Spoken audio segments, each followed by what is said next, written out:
we're gonna see who joins. And so today we're gonna be talking about a very interesting topic: how to learn any language by building a habit. So habits is the reason why there are like so many books written on habits.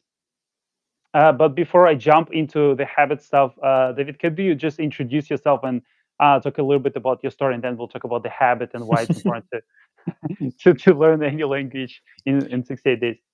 So, my name is David, and I was a former client of Victor's about 2 years ago to study Mandarin.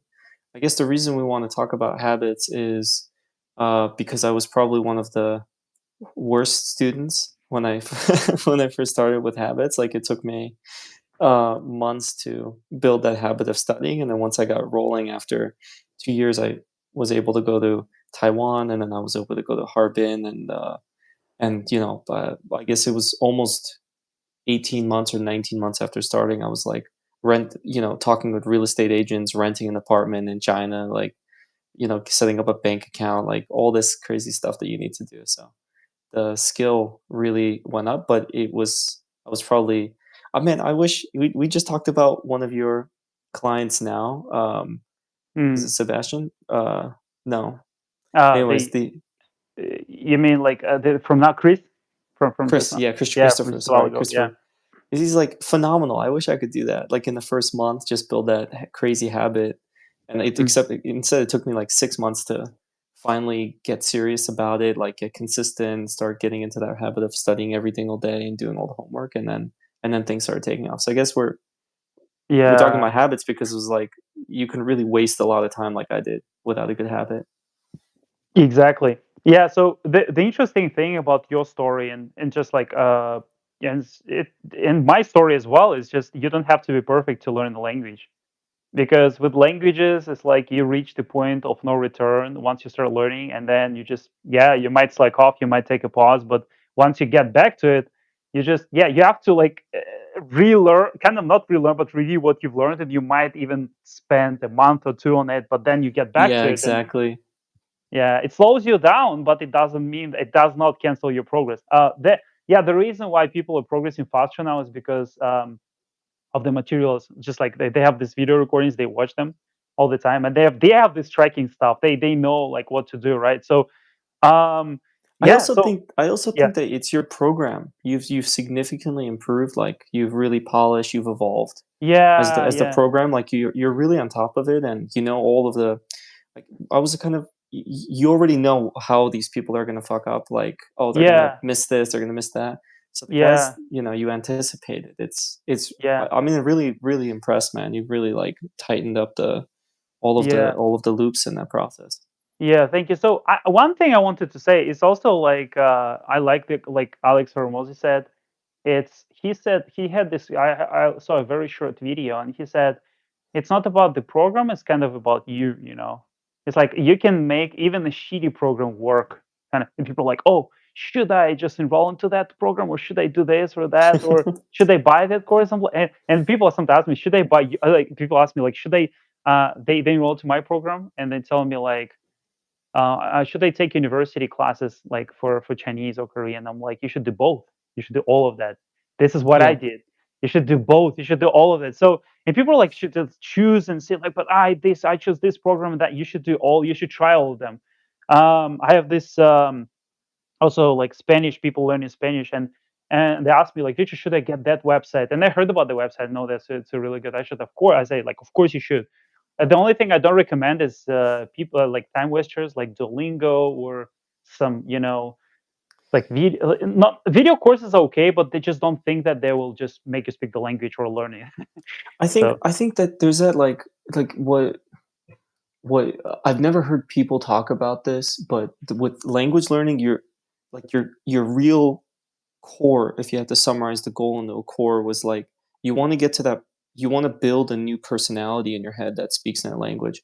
You want to be able to go for a walk and like talk to yourself in that language, exactly. and Duolingo just doesn't. It just really doesn't get you there, man. Like Yeah. it's fun, but it's kind of like a Yeah. I don't know, like, it feels like you're making progress, but I have so many family members that have been saying Duolingo. They use Duolingo, like, religiously for Spanish or for French and stuff. Uh It's like and after a year, it's like they're Nothing. like, there's Yeah. no progress, but it's addictive, you know? Yeah. But it's there's nothing going on. Because for Um, some people, I actually noticed that with myself as well. I had this mind trick. Although people think that, when we look at somebody online, like people look at me speaking languages, I think good portion of people assume that I must be perfect in some of those dimensions. And I did, I definitely thought, I'm really yeah. far from that. I'm really far from that. The thing is that the only thing I'm perfect about is just pushing myself till I reach the point that I need, like the goal that I need. That thing I think I'm like very perfect about. But even with this thing, I had this really extreme kind of problem, like mindset problem, when I just realized with Japanese when I was like, because Japanese is probably will be one of my last foreign languages. Like I want to, because I want to be extremely native with all languages I speak, but you never stop learning. But the thing is that with Japanese, what I noticed was that I was really just satisfied with the fact that I was learning. And so that's what people do. Like they hear somebody speaking the language, they see they're like, but I want to do it too. They just want to get involved, but they don't necessarily want a result. That's really deep. It's like I Mm. want to, because they just medicate themselves. They're just like, oh, I'm also learning, right? I'm also learning. So if they see somebody speaking and like the language, they're not getting triggered that like accepting that, oh, I'm not learning the language. They're like, oh, I'm also involved. So those people who use Duolingo don't think that they don't know that they don't reach the result. They don't achieve the result. People are not as stupid. Most people are not as stupid as it seems.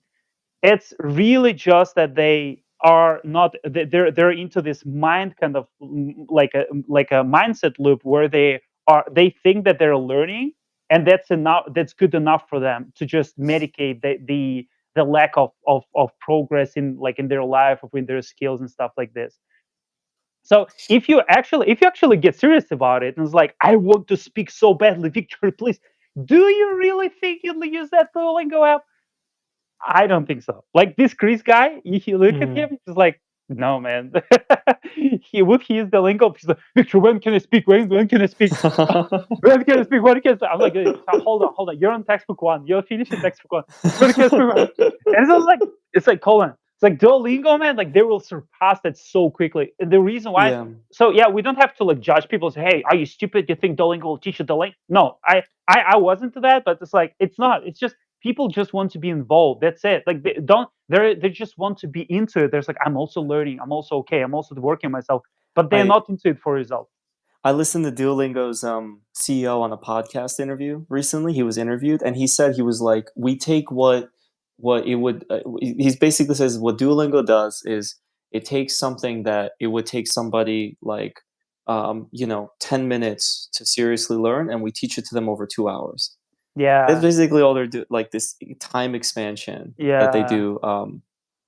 But That's you crazy. have a great point that some people just want to keep this fire burning. It's like Yeah, they don't want to just like it's not like someone's training to run a marathon, but they never want to stop thinking of themselves as a runner. They're like, I yeah, wanna always keep a low fire burning, you know? yeah. Um, Exactly. but if you know what the biggest surprise for me was like after it's like from 0 to like I feel very good with my Mandarin now, and like I think I'll spend the next year getting it to native, like really, really native, with all of the native things in there, like all of the little words that don't even show up in books and stuff like that. Um, to get it, but I was like, if that really only takes 3 years, and like if you learn a new language every, let's say, half a decade, every 5 years, in a decade, you could say, oh, 10 years from now, I'll have two other languages that are fluent. Yeah, Like it doesn't take 10 years to learn yeah. something. You really can get to like a functional proficiency with a language in 1 year from zero. And I was Mm. one of those guys that started Mandarin from zero, like I guess almost basically just like Chris Yeah, through your program. yeah. So also don't forget that Mandarin is level 5, so it takes like 3 to 4 times more time than average European language.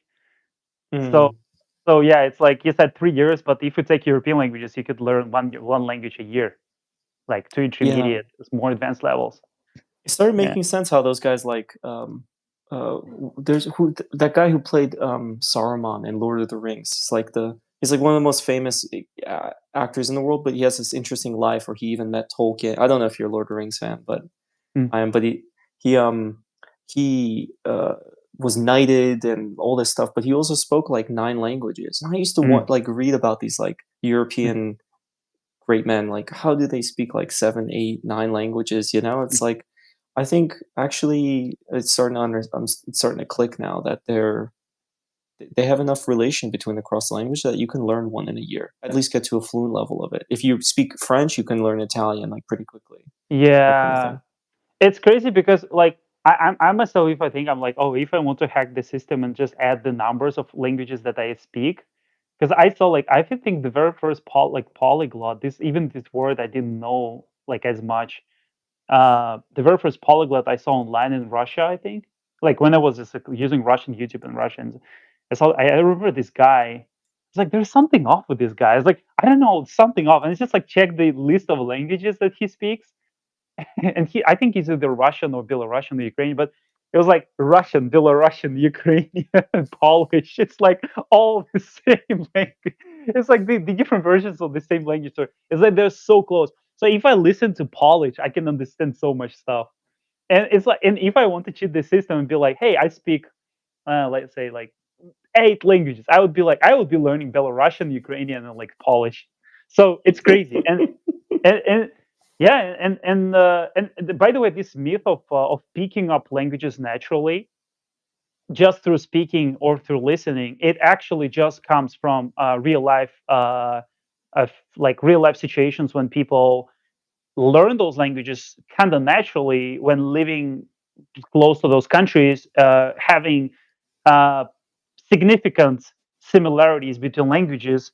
And if I leave some like if I just like being exposed to Polish all the time, I will start speaking Polish because pronunciation and vocabulary, just like the logic of expression, is very similar. So and I would be like, hey, you don't have to take some program or like do some serious kind of textbook learning to learn a language. What is that? So I started like over the years, I actually really started understanding the counterpoint of people just trying to say that, oh, you don't need to learn grammar, oh, you don't need, oh, you just learn with flashcards, or like those things that I'm anti about, like flashcards, like not learning grammar. People are like, oh, I just need to memorize words, or just learning with apps, or just talking. I'm like, how can you just talk or just listen if you have no idea? But now I start understanding that counterpoint when it's really comes down to like how difficult the language is. So uh, I still don't believe, by the way, that I can learn Polish just by being exposed to it and using those methods, although it's a very similar language. But I do believe that, yeah, if I take Ukrainian and listen to it for a long time, but I'm such a fan of proper methods. I think I would just do it quicker, like with proper methods. If I would learn like some very similar language to, like it wouldn't take me like years to learn like Belarusian or Ukrainian. If I use like proper like methods that I'm proclaiming all the time, like textbooks, time tracking, teachers, coaches, schedules, goals, like all the like time frames, like all those things. But yeah, so basically it's like kind of that's kind of I'm still like proper approach, but I do understand the point of view that people are coming from when they're talking about different stuff. Yeah. You know, one thing I'm so curious about is like, because you know, you're learning Japanese now, and I'm still pushing Mandarin. But one day when like switching to learning a language where you don't have to learn, you know, you can just read it from the beginning, like Bahasa or French or something, like where you have the alphabet in front of you already. How much of that weight that it takes off? Maybe in like a year or two, we should have we should like try and have a conversation about like, okay, I'm learning Spanish now. Let's see how Mm. much faster the proper Yeah. method goes when you're not when you tones don't matter and like, you know, Yeah. pronunciation doesn't is easy and stuff. Yeah. And you can actually read it from day one rather than Yeah. spending 3 months like, oh my God, how do I how do I read this? Like, what is this tone Yeah. stuff? I Yeah. can't even imagine, dude, with all the Exactly. yeah. Exactly. I was like, oh, I should learn like Spanish or Italian, but I want to get very good in Japanese before I do those things. And I'll probably get some European language. I just, yeah, I just have to get more. I can't learn the language if I'm not very interested in the culture. I just have to just go to the country, experience it, like talk to people, and then it just something clicks. I'm like, I'll learn this language. It's like something clicks with you, and you just go and you just do it.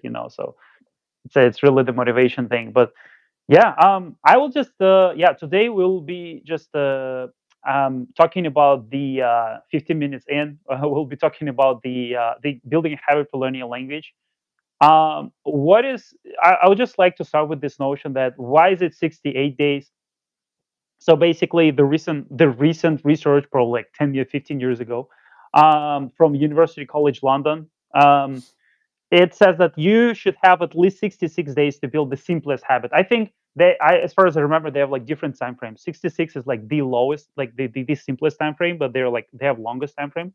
So I think it depends on the complexity of a habit. It depends on the on some personal propensities or attitudes, or I don't know, brain structure.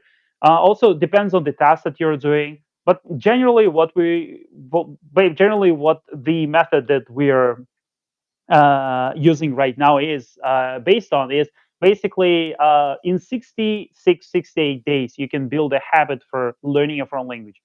And for me, I mean, what does it mean building a habit? Building a habit, like in how it shows up in my brain. I've been learning languages for a lot of years, and it's just all of a sudden, like how does it really show up in real life? Because people talk about habits and effortlessly doing something and stuff.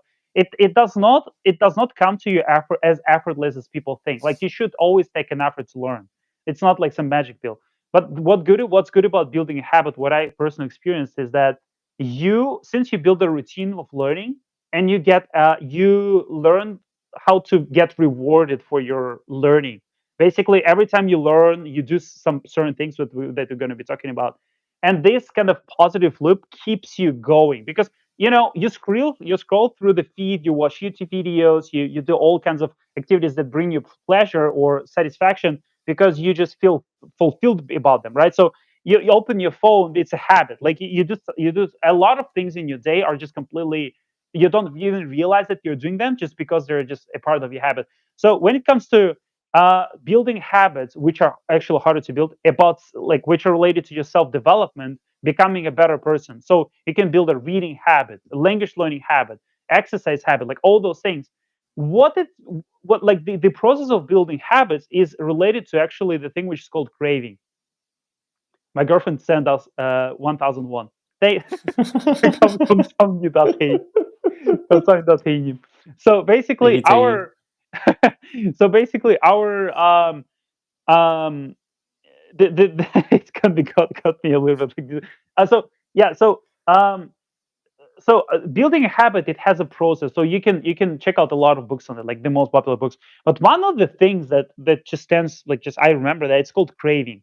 So before you do something, there should be some craving involved. So for example, if you have a drinking habit, like a bad habit, drinking, smoking habit, there is a craving, there is a need to do, like, before you do it, there is a need, and then you do it, right? And this is how you don't have to, like, use your willpower as much. You don't have to push yourself as much. You have to have this craving in your mind, and then it just pushes you to do the activity that you want. So the problem with language learning and just any kind of like self-development self-development skill is that it actually um, it takes a lot of willpower, a lot of strength, a lot of motivation, and a lot of dedication to start building that habit. Because if you watch Netflix, you have a habit of watching Netflix. I do have a habit of watching Netflix, by the way, but I watched in Korean, so it also, like, I'm doing self development at the same time. Um, so basically, if you have this habit, you don't have to, like, if you don't have to actively think about, oh, how do I build the habit of doing something fun, like watching Netflix or scrolling through Instagram reels, right? But for language learning, you have to consciously think about how do I build a habit. So this is the hard part. But the easy part is that once you consciously do that, once you're focused on that, once you go through the correct process of doing that, what happens is that your brain starts craving this activity. And the craving will be related to, are you becoming a better person today than you were yesterday? Who will you become in 1 year from now? So if you start asking these questions from yourself, do you speak better Chinese, Japanese, or Korean now than it was last year? Like once you start asking yourself, you train yourself to ask those questions. Once you start tracking time, we talk about tracking time a lot every single day, and you see. So basically, what kind of where does the craving come from? So the craving comes from basically first one putting in time and counting in how many pages of the textbook you finished, right? So basically, you put in 60 minutes, for example, and you see, like in the app, you can check out the link in the description. You can check out our app. So it shows you, it gives you this like reward, like this fireworks when you put in time. It shows you how much time you've already put in, right? With the textbook, you can see like I'll take this textbook.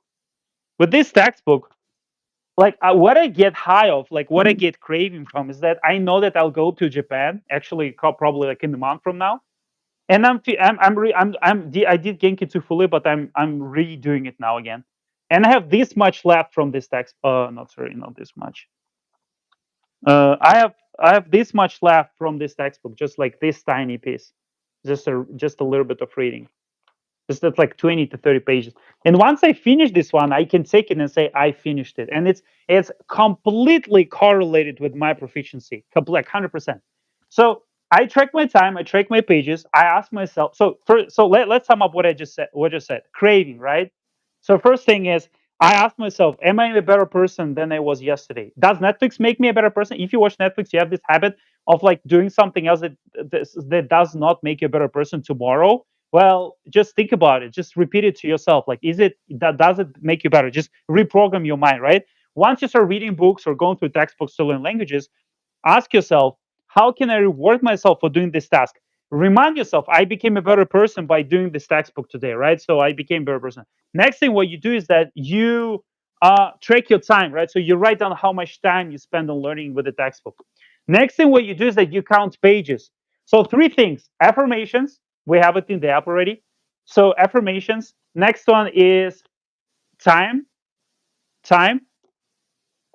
And the next one is pages. How many pages you finish? So how much time you? So on my program, I ask, what's your daily average? What's your daily average? What's your daily average? It's like, oh, it's 55 minutes. Oh, it's 57. Oh, it's 20 minutes. Oh, it's 30 minutes. Oh, it's 1 hour. Oh, it's 1 hour and a half. And people with 1 hour and a half average, they're just like complete outliers. Just like learn really fast. So pages. I'm big fan of pages. I count how many pages. We have a recommendation in the app to finish like 3 pages. So this is what you do. But it's hard to build at the beginning. That's why you need the system and the structure to push you, right? The community also. We have a community now, 68. That the community. We need to put the link in the app as well.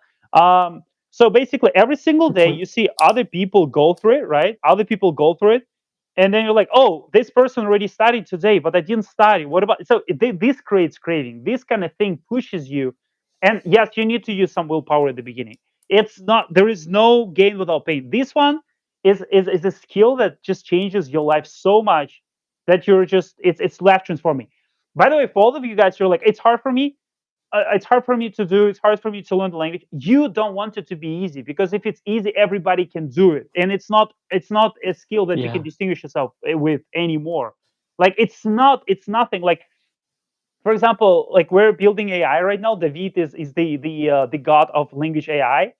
So basically, we right now we're building AI, and guess how many people in the world can build AI for learning languages, who also learn the language themselves, right? And guess how many? Like it's a very tiny percentage. So and especially with Asian languages, it's like people who can speak Asian languages is also like among Europeans is a very tiny percentage. So the most important thing that I'm trying to say here is that, so let's sum up what I just said so that it's practical, right? Somebody can put it in comments or in the chat. Step number one: understand that building a habit takes at least 66 days. Might take longer. We do 68 because 8 is a it's a great number in Chinese, in like in just in Asia in general. Is 8 is a great number, and yeah, for me in my life, 8 was kind of a life changing number. It's everything great happens with 8, but so we change like 66 is not a great like number, right? Although in China it's okay, but we just chose 68. So do it for 68 days. Study for 1 hour a day. Whether you get the app or not, click the link below. You can check it out, see how it works. The description of the page to watch the video and stuff. But even if you don't have to if you don't want to. First thing, study for 1 hour a day for the next 68 days. And before that, get the textbook. Get the good textbook. Start starting with a good textbook. If you don't have a textbook, you want to start today. Start with the app and then switch to the textbook. So that's the first thing. Next thing is uh, use positive affirmations when you do something else. Is like do you actually moving? Do you become? Are you becoming a better person, more intelligent, more educated, more interesting, more charismatic, more attractive? Like, are you becoming a better person every single day? Just ask yourself: are you better today than 1 year ago? What is better about you? So what I ask myself all these questions. People ask me why do you speak those languages? Because I ask this question every single damn day. I ask this question every day. When I go to Japan, do I speak better Japanese than last time? Last time I actually speak worse Japanese, and I was like beating myself up so much. So basically, you need to be like you need to actually like use this inner voice to reprogram yourself and be like, I want to become a better person. So use this. Study for 66 days. Use positive affirmations. Get the textbook. Get any textbook for the language you're learning. We have textbook recommendation for 7 languages now. We're increasing them in depth and yeah, and share with me your testimonials. Build a habit, and in the future, you will not get fluent in 60 days. Don't, I'm not scamming you here, okay? So you will build a habit, right? You'll build a habit, and it will be so much easier. You'll be able probably to speak for 10 minutes. You'll grasp the basics of the language, and in 60 days, I can tell you that you'll achieve the result that 99% of people can't achieve in their lifetime. That's what I can tell you for sure, 100%. People can't pass the first like lesson of the textbook. So yeah, can you share your experience of how the everything just developed in terms of like the idea that we got for the 68-day lingo challenge? Well, I think the biggest key, seed for that idea was that it's your system with time tracking, and that was the thing where I think that was just the one thing we wanted to build in the beginning, and then everything else went on top of it, the challenge and all these kinds of things. But it was the fact that um, you tell everyone track this time because it works, and time tracking was the thing that built the habit for me. It's built what built habit for everyone else, and and I think well, I showed you my time tracking sheet, and I've been time tracking for like 2.5 years now. So I have like this huge spreadsheet with all these rows and these graphs, and I was like, 7,000 minutes. I was like, why 7,000. Yeah, or seven? something like this. It's like No, hold on, crazy. 7,000. It's way more than Is that, but it that? It's like crazy. It's like because 500 hours. because I only have I only try like I the moment I start building this app is the moment I stopped tracking. That's the Yeah, only thing about it. Let me see. 49,000 minutes. or Yeah. 49,000. Oh, that's crazy. Yeah, yeah, it's about like 800 hours, but there's all this class time, probably about 200 hours of Mm, Haagen-Dazs class time I didn't add. mm, But the key of it was like it's you have these graphs every single. It just becomes this obscene habit with timing. In fact, it bled over to my programming stuff. Like complete, mm. I've taken your time tracking system and I use it for learning front end frameworks and doing all this other programming stuff. So I have another 1,500 hours tracked on that different spreadsheet. That's a copy of the one you Wow. gave. So Wow. it was like in total, it's like okay, I've tracked like 2,500 hours of spread stuff in spreadsheets. Like this should just be an app because the technique fucking works. You could do it for Yeah. anything, for pianos or whatever, Yeah. and making it like the problem with a spreadsheet is like I manage it and then the graphs don't there's all this. It's like why can't it just be simpler? Mm. But other there's anyways, all this stuff kind of came together. But one thing I want to add about the habit stuff is like once the language habit was there, it's like it became so it just became addictive. Like once I knew what the activities were, okay, I'm gonna ghost the audio, or I'm gonna today I'm writing characters, just writing characters. So today it's just fine. I'm just gonna be repeating the text, listening to the audio, or today is just gonna be exercises. Like it became like a fixed thing. I can do. It's like training, and I put in the time for it, and every day just removes that anxiety of like, am I getting better? Because I always Mm. ask that question, am I better than yesterday? And if I know I put in the effort today, it's like I know it's like okay, I did everything I possibly can to be better.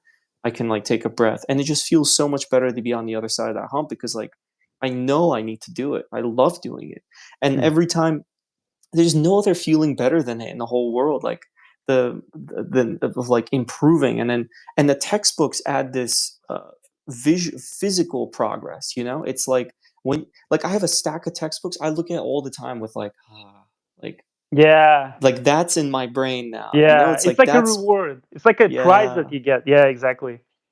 It's like a and it's prize. like it's like a meaty prize. You know, too. I Mm. wish the textbooks were even thicker. It was like it just feels like this is my hard work. This is my effort. It's like when you're bodybuilding and you look in the mirror, you're like, oh, I have these abs. I have all that. It's like it's a physical reminder of your hard work and effort that makes you different than other people. It's a thing that you didn't have to do, but you did it and Mm. you improved as a result. And, you know, because there are all these amazing parts of language learning that I love, like speaking to people or like their surprise or their awe, you know, like my girlfriend's friends, every time they meet up, it's like they're like, you know, they forget, you know, and then I speak to them in Chinese and then we just start, and then they're like, oh my God. And then we can have they can speak their native language, you know, together, and they don't have to switch to English to interact with me. It's like, that feels amazing. It's even better than shocking random people or talking in restaurants and stuff. I just like when you feel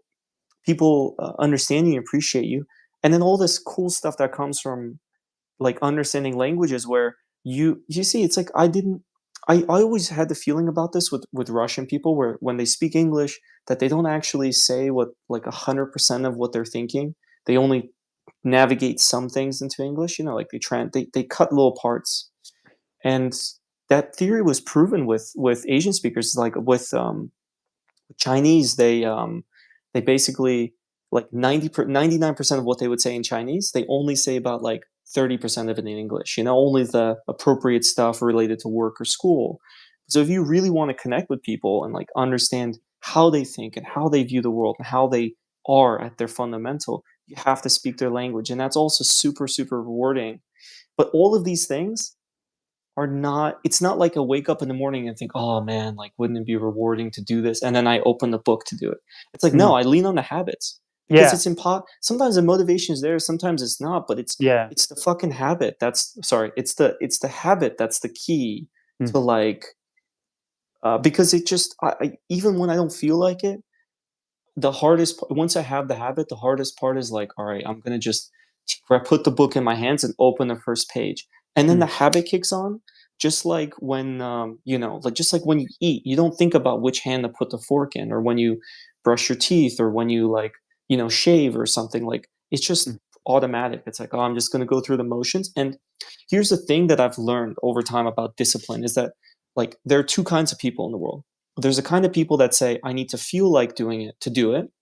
And then there's a second kind of people that say, I need to do it to feel like doing it. Mm.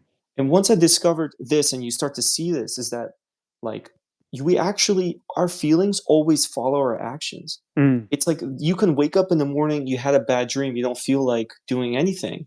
But the Yeah. moment you start doing something, after a few minutes, you start to feel like doing it. Like if you don't want to run, if you have a running habit or a training habit, or so going through the motions is so important because the habit just kind of like drags you through the first 10 minutes, 15 minutes, and then your brain switches mode and says, "Oh, I enjoy doing this." Mm. Because that's how our emotional centers work. It's like Mm. so that's why habits are like the most critical thing to doing anything in life because it's like you can't rely on feelings. They're literally just based on your feelings are always based on the 30 minutes before, an hour before. You Yeah. always have and the habit was the workforce, man. I kicked myself so much. I messed around. I really didn't spend that first couple months in your program, like, you know, trying to work around it and all this. But eventually, the habit was the thing. I was in in Bangkok, and I built a habit that I at like 8 p.m. I would go down to the hotel cafe, order a huge pot of tea, and then just study for 2 hours with the Oh, textbook. That was my that habit, and I did that's that for like 17 steps. You did the healthy stimulators. yes. Well, Yeah. and Yeah. the cafe stuff, you gave me that advice. You were like, find a location that you can study in and build that Mm. habit if you can't study in your bedroom. Yes. But it's yeah.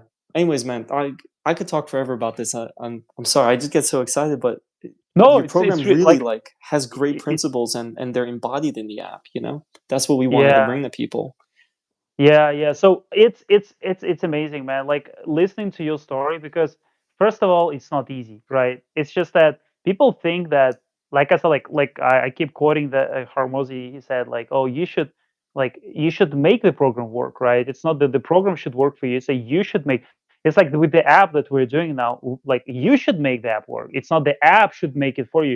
If you don't log into the app, it will not be like chasing you and saying, hey, study today. You didn't study, so they need to study, right? So the thing is that something should keep. First of all, the problem with the problem with language learning and other extremely complex skills, especially language learning of like complex languages or learning for people who are not naturally predispositioned to for learning languages, but they want to become talented in learning languages. The problem with that is that it's exponential curve. Everybody likes exponential curve, but nobody likes the beginning of the exponential curve. The beginning of the exponential curve is like a straight freaking line. So, which means that why do you think we're talking about time tracking? Do you think time tracking is for you to calculate how many minutes you study? It's not for that. Like, yes, you need to calculate, and there is a recommendation for study for an hour. But why would you write it down every single day? Like, you can just okay, I study for 1 hour. Why? Well, because I select off on some days and I want to register that. Well, you can just I select off. Like, why? It's a psychological reason. Like most of it, 90%, 80% of it, it's psychological because when you start out in learning languages, you have zero everything, like zero progress. First week you're nowhere, second week you're nowhere. It's like people just want quick results. I'm saying you Yeah, can get quicker results. I was already a polyglot when I was like 24, 23 years old. I was quicker than anybody, like in language learning. I've never seen anybody quicker than me in language learning. Never. Like I literally, I look at only people I saw quicker than me in language learning are my clients. So people, they're much faster. Felix, the guy in my program now, Korean, he can speak Korean for 10 minutes with non-textbook one. So basically, it's like, or yeah, there are. I'm not saying that I'm like the fastest or the best in the world, but in stuff like this. What I'm saying is that it's rare. It is rare, right? It's a rare skill. And what I'm saying, the most important thing they need to realize is that to get to that point, you need to track the time for years. I started my time tracking in 2012. In 2012. So my story, I mean, I started learning English, and I mean, I was in economics class in Russia, and I couldn't speak English at the time. I had just some basics, and then some professor said, "Hey, why don't you guys just some of you just take some really weirdly difficult task?" And we didn't have even our economics subject didn't even start during that time. And he said, "Why don't you just take a textbook, economics textbooks in English, and just start reading it?" Do you know what I did? Next day, I went home. I was so inspired. I searched online. I went to Oxford website. I was really into Oxford for some reason. Uh, so I went to Oxford website and I checked what kind of textbooks they're using. One of the textbooks that was in some kind of list, it was Fundamentals of Economics by William Boyce and Michael Melvin. Fundamentals of Economics. It took me 1 year to read this whole textbook. I wrote down every single word. I tracked every single minute. I don't know how many hours it took. I really don't remember. But I wrote down more than 2,000 words, about 2,300 words from that textbook. Do you know next thing that happened? My English, yeah, it skyrocketed. Guess what? I started writing scientific papers in English in Scopus database. I became the very first student in my university. And I started getting thousands of dollars for publishing scientific papers in English with other professors. I started collaborating with professors. And other teachers from our economics faculty start chasing me to ask me to publish with them because they would get points and get more money and like upgrades for oh, that. So I became the very first, the only one student in my economics who started publishing in English scientific papers in English. Don't believe me? Google me. Gold Investment, Victor Sazonov, VICTOR SAZONOV. Gold Investment, Gold Investor Behavior, Gold Investment, all those things. You'll find a couple of my papers like online. There are some of them are downloadable, some of them are not. But in total, I published 20 to 30 scientific articles in English and in Russian. In Russian, in English, it was about 7 or 8. So what I'm saying is that my curve is like Dude, it's like 15 damn years. So when I was 23 years old, I was already so like I was already how many years? Like 4 years into it. And so I was learning this Chinese thing, and then I started learning Korean. I was so experienced already. And so the thing that I'm telling you is right now it's 15 years of experience. This is a purely psychological thing. When you start out learning a foreign language, you don't see any progress, but you need to believe in yourself. You need to see that, oh, I'm doing my best. I'm progressing. No, I'm better. No, I'm getting better. Although in your language proficiency, it doesn't show up. Yesterday you could tell, "Hey, how are you? I'm Victor." Today you can tell the same thing. Tomorrow you can say the same thing, but your brain actually becomes better because you can read a little bit more. You learn a couple of words here and there, but it doesn't show up in your skill. So you need to prove it to yourself that you are doing better than you that like you're actually doing good. Although it doesn't show up in your skill, you don't see that. You just finish the textbook and it just shows up in pages. So there are two ways, like David said, like extremely good point. I've never said it in my life. It's so good. Physical stuff. Get physical textbooks. Don't get physical stuff. Buy them anywhere. Get the physical textbooks. So you start doing that, you'll get so much stuff, right? So you have a physical proof. It's like your reward. Get high from that. Don't get high for freaking reels. Don't get high from Netflix unless it's in a foreign language. Don't get high from stupid stuff. Get high from textbooks, from numbers. If you can't manage yourself, somebody else will. You'll get to shitty some job. You'll be like some other, just like other people. No, if people are so the same. Even if you take entrepreneurs, they're all the same. Like same stuff. If you want to distinguish yourself from other people, live the life of your dreams, like build a habit of learning a foreign language. It will improve your life so much. I bet it's just like you need to prove it to yourself uh, that you're doing something, that you're progressing through pages, through textbooks. You need to prove it to yourself. 68 days, you create a habit, it becomes easier. You get some fundamentals. You're like, hey guys, here's my result. Like these are my results. I actually effed up my first challenge, but I did finish like 100 plus pages, and my average is like 20 minutes. It's okay.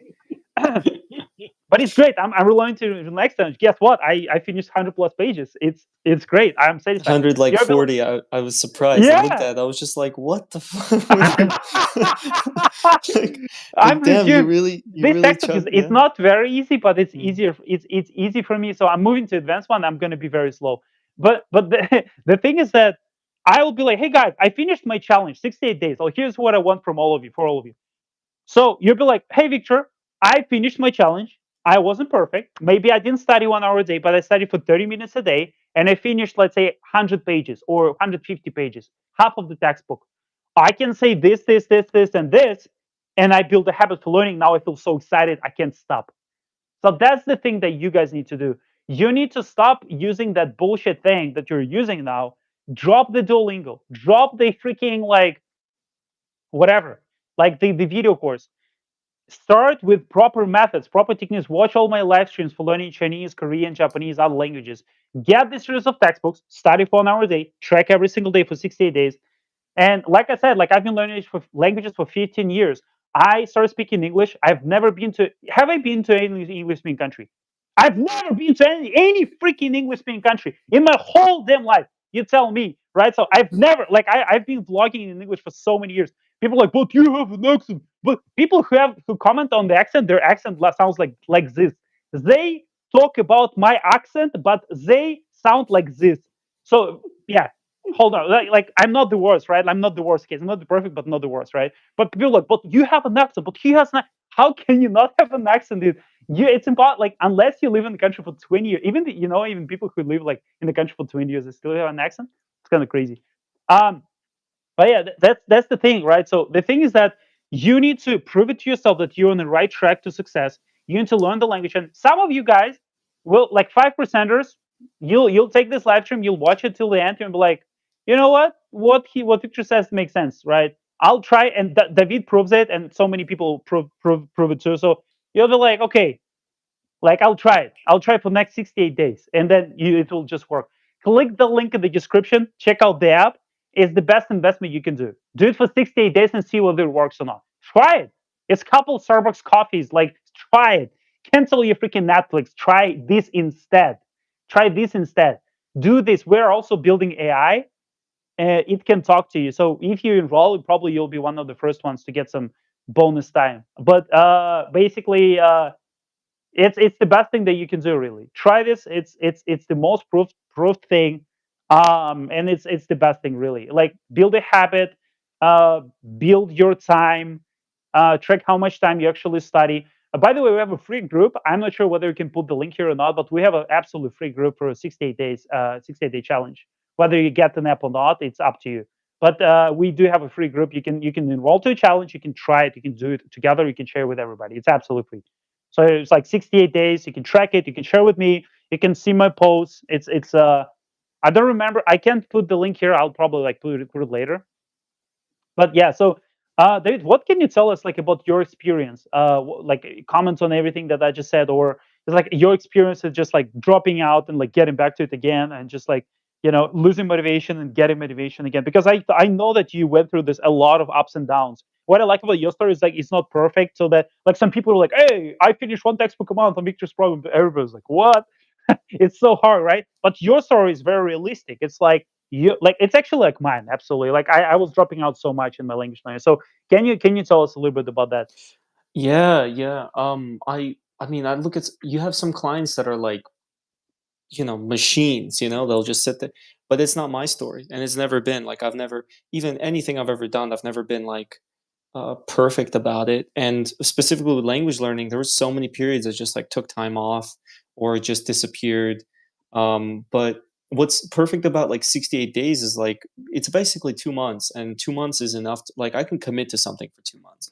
You can't do something for 6 months straight because you don't know what happens. You get sick, or you want to take a vacation, or you have to move, or like random life. Someone you know gets married. Like but 2 months is so when I look at the pattern of learning that I have in that like 2.5 years, there were these really intense periods of about 2 months, 3 months, and then just some breaks in between.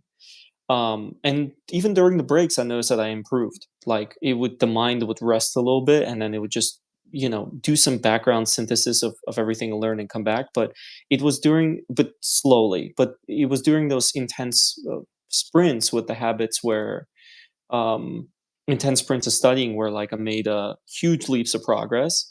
And I guess the key with the time tracking was that it just never let me never lets me give up.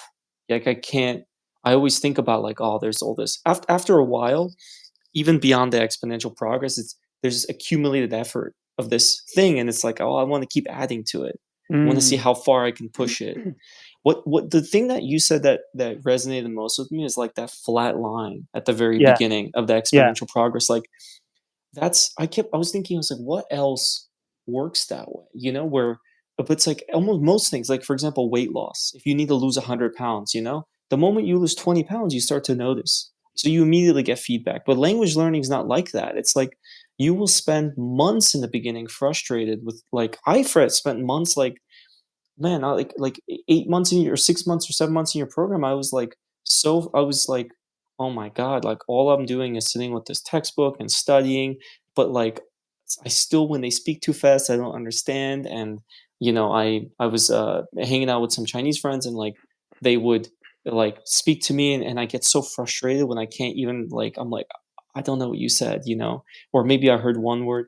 It was really and that was because I spent the first couple months not really intensely practicing. I think it was the first 2 month of serious studying, the first like 68-day period that I studied intensely, like one. I think I was doing like 2 hours a day, and that was in Korea. And at the end of that, it was like there's this big leap where wait, I could understand some more, and etc. and whatnot. But still, I remember most of the journey is just this like long frustration of just like I'm putting in so much effort and I feel like I'm not moving.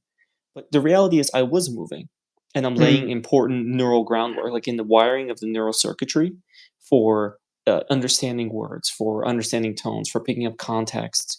All that stuff is still doing things, but that human need where it's like, I want my reward now, it wasn't there. And if I didn't have those habits, like the time tracking was my reward, where I could like open at the end. I remember it's like the feeling that I get thinking about it is the same as like being really hungry and like eating like a like a biting into like a steak or something, you know? Mm, It was so satisfying, like, okay, I turned off my timer.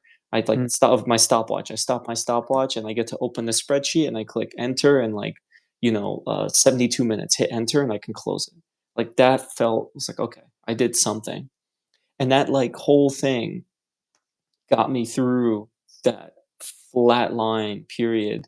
It's only today where it's like now, I remember I was so jealous of you because you talk about like how you learn words on the fly in conversation. Now that I'm at that point where like someone will say something to me and I hear the tones correctly the first time, I can even look it up in dictionary and they just tell me what the meaning is without switching to English and I kind of figure it out. It's like that's the point where it's already like really fun, Mm. um, studying and stuff because you learn so much so quickly. You can just Yeah. like read a text and be like, wow, like in an hour I just learned a bunch of new stuff and I'll now not forget it. But in the beginning, that habit is the thing that got me to this point. I am so so grateful to like those habits because otherwise I would not.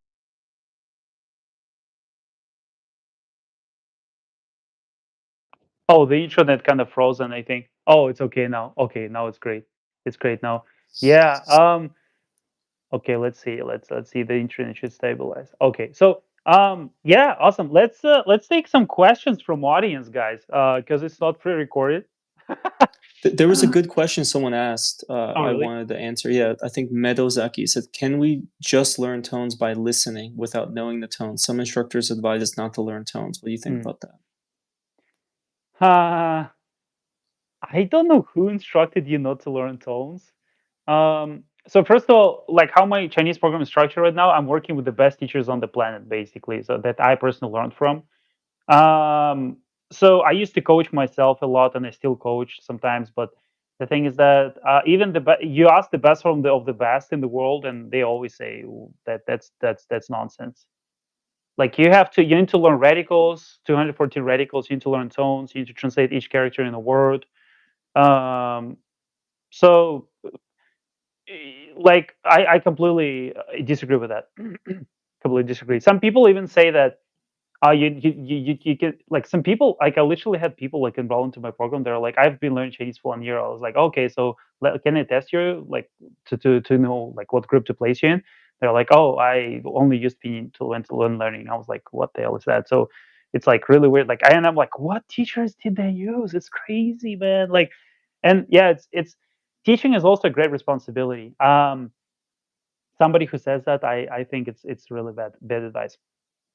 I think some teachers feel the pressure to get results fast for their students, but Mm, those that's cutting corners. Like you got to learn the yeah, tones, you have to learn the radicals, you have to learn how to write the characters with the proper stroke order. Jesus, yeah, that's so important if you're yeah, learning Mandarin, yeah. because it compounds. In the Mhm, future, you can write characters really quickly because you just mm. have the strokes, you just know them intuitively. You got to Yeah. put in that groundwork. You can't Do have you a know bad foundation. Khalid? He said like about writing. It's kind of like I said, like my process and my like mindset also improves all the time. It's Khalid. Who he can read every character. He doesn't. He didn't write. No, no He's way. all yes. His whole recognition is based on radicals. He went through some like crazy like training, but this training didn't teach him like how to speak Chinese, but he learned a bunch of characters. Now he connects them. But basically, yeah, he's like, oh, I don't write. I don't recommend to write. So writing, I would just say this one is a little bit like controversial for me. I can't imagine myself really without writing. But um, like I would say, like when I learn Japanese now, I did some dictations when I was learning at some school. But I would just say it's okay. Like you can definitely learn without writing as much as people think. But radicals and just understanding the structure of character is like the top of the top, I would say. And also translating. It's crazy. Like today, I had the question from one of the clients. He said, "Victor, when can I just start?" Because he's an engineer, but he's still a beginner in Chinese. And he was like, from Aaron. I'm not sure whether you saw him or not, but he was like, "When can I just start like translating and using engineering terms in Chinese and learning them?" And you know what I said? We had this. we had this word. I was like, okay, let me show you one word. It's called so in English it's called regenerative power braking. And regenerate, it's a pretty ingenious term. Not everybody knows it. So when the car stops, the stopping energy, like the energy from stopping, it comes, it gets saved in the battery. So it's like regenerative power braking. So it's like when car is doing braking, it uses this power and it saves it. And if you translate those terms into Chinese and all other, even the more complex engineering terms, you might see that they're also like they're made out of HSK 1 to 3 vocabulary, like li, something like dong li, something like this. Zhi, zhi it means to like to make, like to create. I don't remember how it's like. It means like zai sheng. It's like zai it means again. Sheng it means to be born. Zai sheng dong li, something like this. Um, so basically, it's like again like zai it's a zai jian. It's like just give one. So sheng is xue sheng. It's like it's student, right? And it's I said, listen, like if you want to master engineering terms, this is what you need to do. Translate each character in every word that you learn. So, for example, if you translate the character 学生, so 学 it means to study, 生 it means to be born, and other things, and other translations. So, for example, chemistry. Chemistry is 化学. 化 it means to change. 学 it means study. The study of change is chemistry.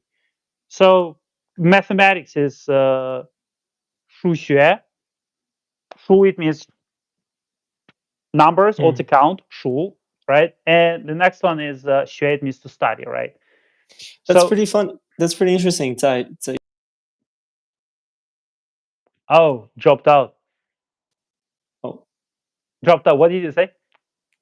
I said it's interesting. You said that Zai Sheng is it's like 再见 the Zai, right? So it's like Yeah. new life.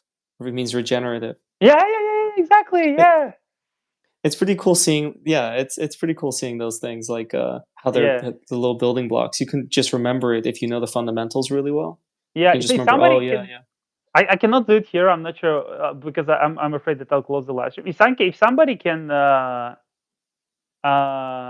put it in the chat, uh, if you just put into Google Translate and do like how to say like regenerative power braking, it's a pretty like it's not an easy engineering term. It's like not everybody knows it, right? Like supercapacitors or something like this. I was like, I mean, I didn't know that until I started working in at some company back in the day. Uh-huh. Yeah, this one is you should use Google 电源断路. Translate. You It said is yeah. Google Translate. Oh, really? I'll throw it in Mine the mine worked differently, but 再生电源断路. Mine 再生电 translated 源断 differently. 路. That's kind Oh, of really? my translation. Yeah, mine was kind of different. But you can. But what I'm trying to say here is that the more like the most complex engineering terms, if you want to learn them in Chinese, they're based on the simplest, easiest characters. So if you master, like I always say, like you master one word, you master 10 words. If you master 10 words, you master 100 words. You master 100 words, you master 1,000 words. Well, the reason why is because the building blocks are kind of the same. Yeah. So, yeah, I mean, yeah, I'm trying. It's like doesn't matter what the term is. It's just like it's there are like different terms, but the thing is that they're all built out of like very simple characters. So yeah. So basically, all right. Let's take some other questions.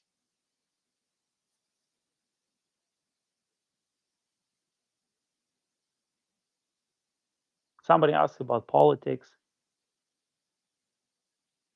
Thanks for bringing such a special and good speaker for to us. Does he have any accounts on social media platforms? If so, type them for us. So yeah, so we will be meeting a lot with David over these weeks, months, and years even. We'll just be meeting a lot here because we're working on this absolutely best in the world app, and it's already live, and we're improving it every single day. So for you guys who are getting it, you're getting it. Don't think it will be like this. It improves every single like month.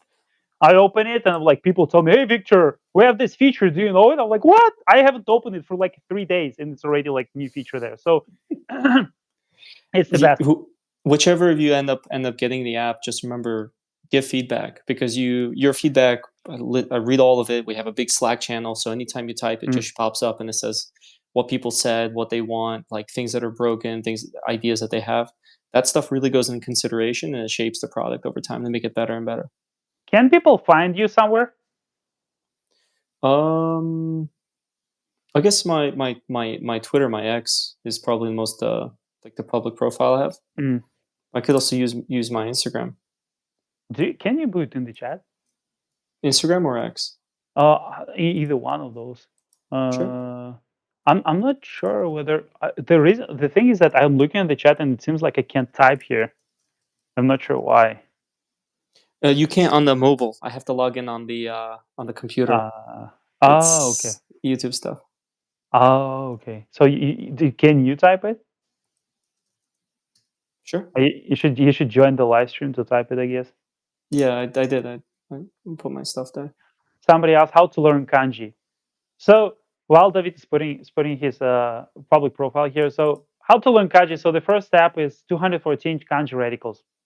Learn all of them. 214 kanji radicals. Second step is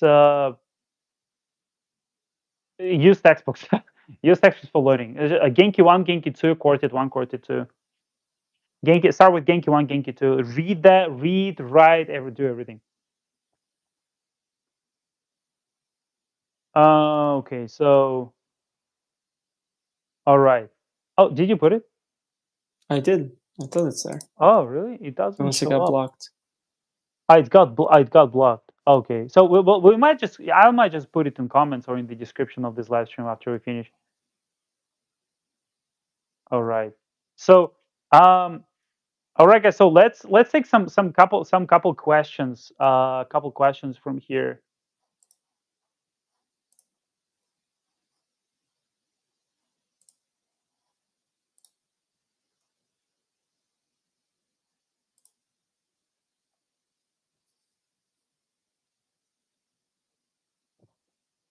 Let's take some good questions.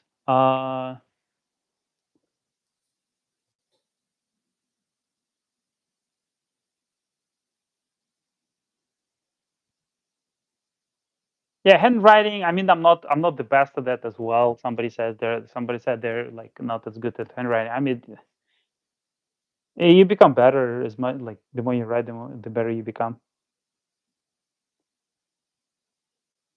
I feel really good with writing, but I think Victor, I don't know which series you teach people about the learning types, but asking themselves which learning type is that 17 steps or language accelerator, but Yeah, accelerator. the accelerate that's the Yeah. key. Like I guess people have to either categorize themselves on if they're primarily listening learning types, Mm, reading mm, learning types, or mm, writing learning types.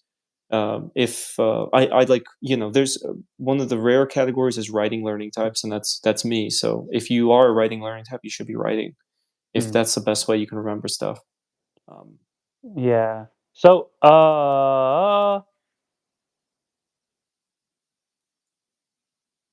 let me check some good questions. So, what's your friend's name? How do you prefer to call David or David? David, David is David. better, I think. Yeah. Okay, David. Victor, is there any possibility? So, how would you answer this question? So, Victor, is there any possibility to learn Chinese Korean without moving to East?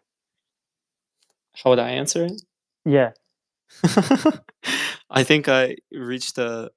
I think everyone can reach like a professional conversational fluency with Chinese or Korean before even leaving their house. Like Mm, just a few months of studying, yeah. and let's say a few months with some serious sprints, maybe a break in between or something.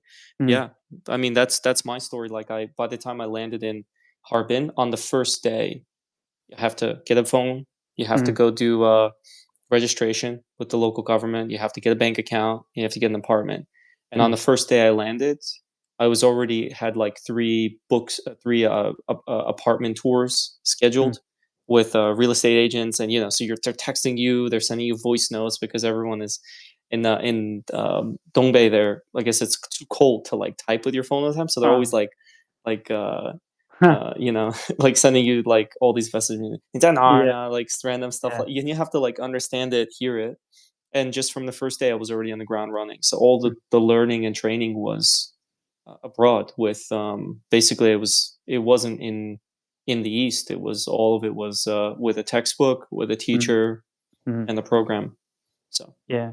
Although guys, like push everybody, I mean, I recommend you to leave your home and to still go to the country, but it shouldn't be the limitation, right? I mean, I learned Korean before I moved to Korea. I remember my first, like, I traveled here like a couple times. I mean, I traveled a lot, but it's not like I lived here for a long time, right? I took a job interview like before I started living here. Now I say, hey, I lived here for 4.5 years, and they're like, oh yeah, it makes sense that you speak, right? But what if I told you like, oh, it's like I took my first job interview in Korean, and they're like, oh, how did you learn Korean? How long have you been living here? I was like, zero. I was like, why do you speak Korean? I learned it in China. What, in China? I was like, made in Mm. China, bro. Made in China, man. So it's like Mm. I enrolled into a course also with Zoe, by the way. She was teaching Korean in Chinese. So Wow. so yeah, and I was Uh, I was the only foreigner, 30 people there, and 3 people left. You can even ask her. It's like 3 months, 3 people left, including me and 2 girls.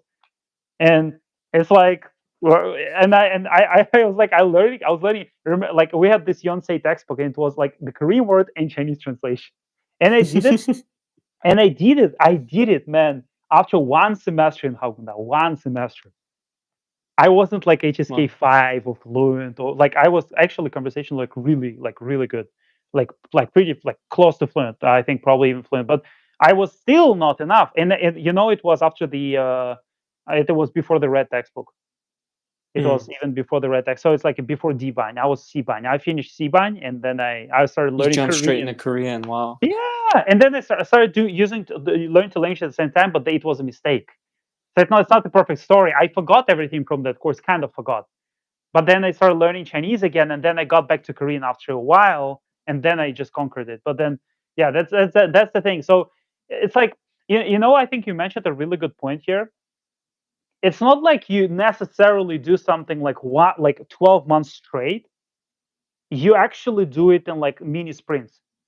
But they get you level up like 68 days, 68 days, like kind of like this, like 2 months, 2 months, 2 months, 2 months, 2 months, like this. They take a break, 2 months, 2 months. So this is actually how it happens. It's like if you think about it, you can't really work like 8 hours without any break, right? It's like without any break. So your brain will just get crazy. It will be not efficient, right? The same with language learning. I think it's also like it's okay to take time off. That's why I think this kind of time frame. I mean, it's great if you can focus for 3 to 6 months, right? But also using it in multiple 68-day time frames where you don't take that many days off, or don't take days off for 68 days, but then you take a couple days off or a week off, and then you just like do it again and again and again. So, um, yeah. Any other questions that we can address here before I have literally 6% of my battery left? So I'll have to hop off. Uh, Unfortunately, I will do it for like hours and hours. We can We do this will again another time. we'll do it like for sure in 1 year from now. Just kidding. Yeah, just tomorrow. We can do it tomorrow. We can do it after the day after tomorrow. So, from your experience with Chinese, Korean, and Japanese, can you tell us in order how difficulty they were at the same time at work with each language to career level? Yeah, it's they're all. I would say they're all equally difficult. People say Korean is less difficult. I say Korean is precisely not less difficult, precisely because it has an alphabet. Just because it has an alphabet. People say, "Oh, alphabet is easy." I'm like, "What is easy about the alphabet, man?" Like, "Oh, I can learn it in one day." Like, how can you learn it in one day? There are three consonants: aspirated, slightly aspirated, and a strong consonant. How can you learn it in one day? Oh, I heard somebody. "Oh, it's not perfect." Like, no, it's not perfect. Nobody can understand you. Learning the first few languages. So basically, it's the same level of difficulty. The order, I would recommend Chinese first, and then either Japanese or Korean. Like, it doesn't matter. Learning the first two languages, and depending which type, Asian, Middle East, Euro Eastern, or Euro Western, or English, all different sentence structure and how things I explain and how. So yeah, I don't understand. Uh, okay, so um, yeah, basically the structure of languages, yeah, Korean and Japanese structure is extremely complex, extremely complex. Chinese is a little bit more relatable at the beginning for English speakers and for Russians and for just like for Europeans in general. Japanese is very complex because every verb and every adjective is at the very end of the sentence. So it's kind of complex. It's like I apple eat, and then after eat you add a lot of like conjugations. So it's extremely complex. So yeah, basically that's the thing. So any other questions, guys? Any other questions, guys? Let's see. David, do you want to mention anything else today? Next time, let's talk about our like Hagmunda experiences. I want to pick Oh, your brain. Yeah, it's so many cool stories I wanna ask you about, and I want to share mine too. oh, really? Um, Okay, hmm, okay, okay, okay. hmm. But That's good. next Yeah, time I gotta go too.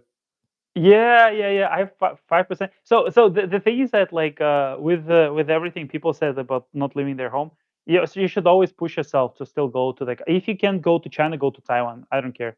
It's like you should go there. Like David went to both Taiwan and China. So China mainland, I felt that it was much easier to like what I learned in textbook to actually apply.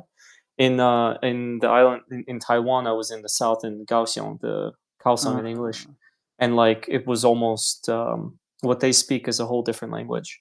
It's mm, like it's such a thick dialect. So certain cities in China are kind of like that too. In Shanghai, they mm. speak a lot of English, so you know, just the key is don't fall into those expat circles.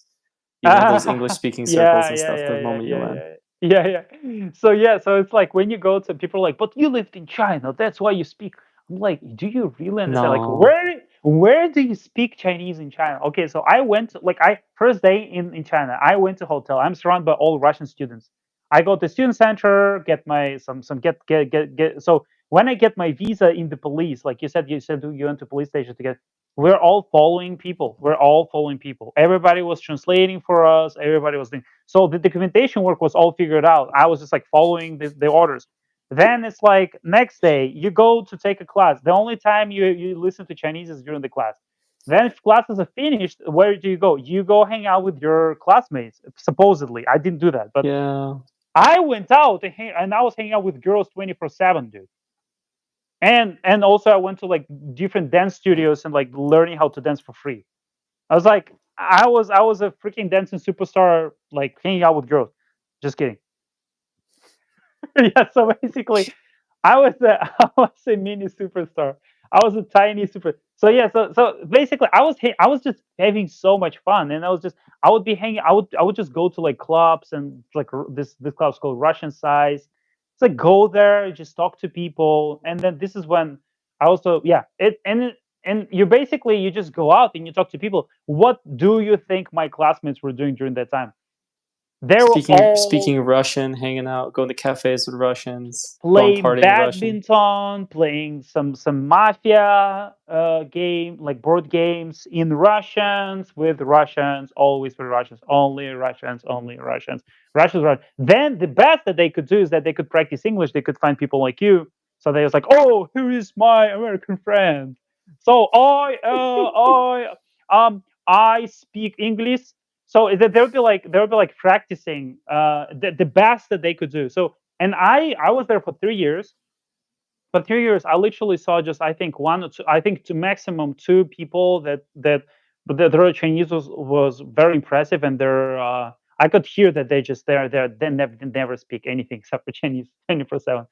You You know, can hear that.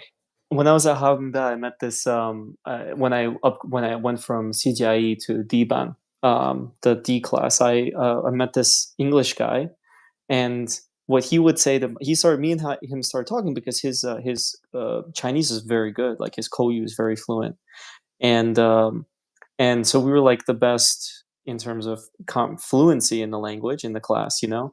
And so we started talking, but I had heard his reputation was all these Russian girls would come up to him and like try to talk to him and stuff, and he would just be like, "No, no, I only speak to Chinese people. I only make friends with Chinese." Ah! So I thought this guy was like an uh, asshole, but then oh when my he god! met, we both like bonded and talked, and he's like, "No, no, no, I'm just trying to stay out of the expat circle." I was like, "Oh yeah, me too." Like, Let's yeah. stay together, right? But Where was he from? England. He was English. Oh, oh Yeah. wow, that's But awesome. he spent actually so his story is really cool is that he spent a few years, he's a young guy.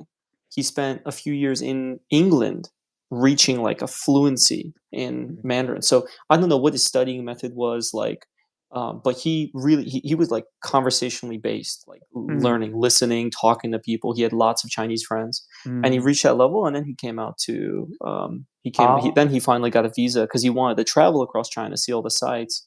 So Uh, if you study for 1 year, you can get a 1 year student visa, and you get uh, breaks in between, so you can travel, see all the natural things and mm. whatnot. It was, Yeah. but he was like fluent before he ever arrived. He's probably the best Chinese I've seen there. You know? Yeah. That's Yeah. crazy. That he and this guy's an outlier because I've never seen this ever. I like every single person like on my level, in my group. They're like I didn't have any like I was in C group and D group, like all those groups. People who are on my level or above, I've never seen anybody. And when I saw just a couple people like who like were very impressed. It was when I was participating in Chinese speaking contest. But on my groups and other groups, I've never seen a person. I was like, wow, I want to be like them. It's like literally there will be like Korean, like there are a lot of Koreans during that time, like HSK 6. They can't like I saw a couple people like very good, but it was just a couple people. They really I saw, yeah, yeah. It's just I saw people mostly having literally like they would be studying with the textbook a lot after classes, Hmm. like 2 hours, 3 hours. Like, how long did you study? They would be studying all, like reviewing all. They would be perfect on exams. Hmm. I was like number top two, three on exams mostly. And then there would be like a Thai girl, like but the Thai girl would be like saying shu chai instead of shu chai, and the Yeah. teacher wouldn't correct her. And the tiger said that I was making a lot of mistakes. I'm like, dude, look at you now. Like meet me and I'll talk to you in Chinese, man. Like after all these No. years. And she was like, but Victor, we have this exercise, like when you would turn back and people, it was kind of weird. We had this, it was the last class of Koyu. We had this teacher with really long hair, like almost like really long, like almost to the knees, like really long hair. And so Mhm. we had this exercise. I would like people would turn around like this, and it's like and like you would sit like it's facing the blackboard, your back would face the people, and everybody, like some people would say something about you, and it's like some people said, oh, Victor is very, like somebody said like handsome, somebody said funny, somebody said like outgoing, oh, his Chinese is good. This fucking Thai girl, she said Victor makes a lot of mistakes in Chinese. Literally after the class, I was like, "What the hell was that?" It was in 2016. It was like 9 years ago now. It's for now almost. And I was like, but her, like, she was really good, like in grammar and vocabulary and everything, Mm, but except for her speaking and pronunciation, like speaking was, I mean, grammar wise was okay, but her pronunciation was completely off. And by the way, you'd be like, oh, but probably because Thai people have difficult. No, I saw a Thai person speaking Chinese just like Chinese people. It's just like she was like mm, completely fluent. So it's not about the Thai or versus Russians versus like this or that. I saw fluent people from all countries. It's don't this is not what I'm saying.